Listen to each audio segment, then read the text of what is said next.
It's fair to say you've plenty of experience of inter-county management yourself, taking a Donegal team to a National League title and working with the Down team that reached an All-Ireland final. What's your feelings on where Derry stand in terms of the inter-county scene at the minute?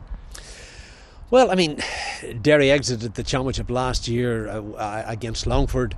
On the night things could have went for them. Very often in football you win a match and everything's painted as being glorious. You lose a match and everything's painted as being totally negative.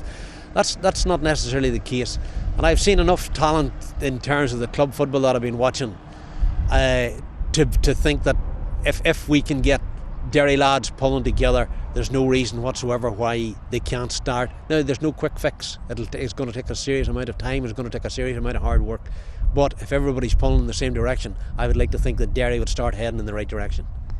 Given your experience with Ballinderry, you've a strong knowledge of the club scene in Derry and the club players in Derry. What do you think of the standard of the player that's available to you to work with as you endeavour to take the team forward?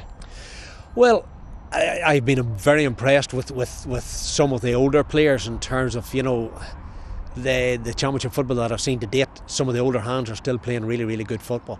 The other side of it, there's some young lads coming through, and believe me, age will be no criteria. All I'll be looking for is lads that can play football, have the right commitment. I don't care what club they're from. I don't care whether they're from North Derry, South Derry, East Derry or West Derry. If they can play football and they're into it and they're prepared to commit, then there's a good chance that we'll be looking at them for our panel.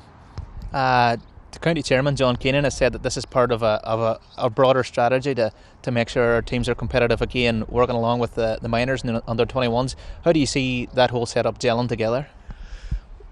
The present day county football, you have to have that. You have to have your close links between the minor side, the under-21s and the seniors. And long term, what we want to be creating here is a conveyor belt of players that are capable of coming in, like not just quoting them because they're in an Ireland final or whatever, but Patrick Breardy is rightfully going to be playing, starting in a Donegal side here at 19 years of age in a couple of weeks' time. Like, age is no barrier, and if there's young lads out there who feel I feel I can be playing at county level, well, we'll take a look at them. Finally, Brian, as you mentioned Donegal there, I don't think anybody's expecting Derry to be in an All-Ireland final next year, but what do you think are reasonable aspirations that you would like to see from the team next year? Well, first thing, we have to start heading in the right direction, and we have to have players that are buying into it. And believe me, I ain't looking any further forward at the minute than getting our panel sorted out, sitting down with them, and then we'll start working out in terms of goals, aspirations, aims and everything else. But it's now down to hard work. I'll be keeping my head down and doing our homework and whatever, getting well prepared and trying to get the best possible panel together that we can for Derry football. Right now for Derry, Brian with his background team, it fitted. It suited where we're at the minute and our overall strategic planning.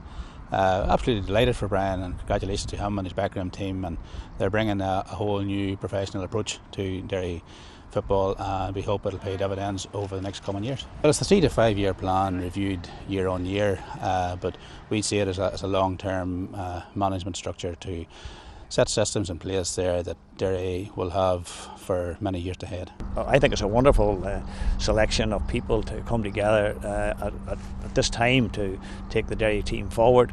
I've known Brian many years. I've known the other boys as we go along as well, and I think it's a seismic leap for our county, and we're very proud of sponsors of DerryGAA in total, and it's fantastic to see Brian and his team coming together like this. There was high profile people there and very capable people there with the ability to take Derry forward. Brian, at the end of it, after 3 long days deliberation, we went with Brian, but we got with Brian's background team, and he's bringing to the table fitted the Derry strategic plan as we stand at the minute. I certainly believe that we have as much talent in Derry as there isn't any other county in Ireland at this minute in time. I think a lot of younger players will now get a chance and come through. Brian has a system, I'm sure, that will bring a lot of those boys through. Yes, it does. To sponsor any team, you want to make sure that the team is doing well. You want to take the best out of them. It takes a great company, I suppose, to sponsor a team when it's doing well. It takes a better company to sponsor them when they're not doing well, and hopefully that will all come to fruition in the next year or two.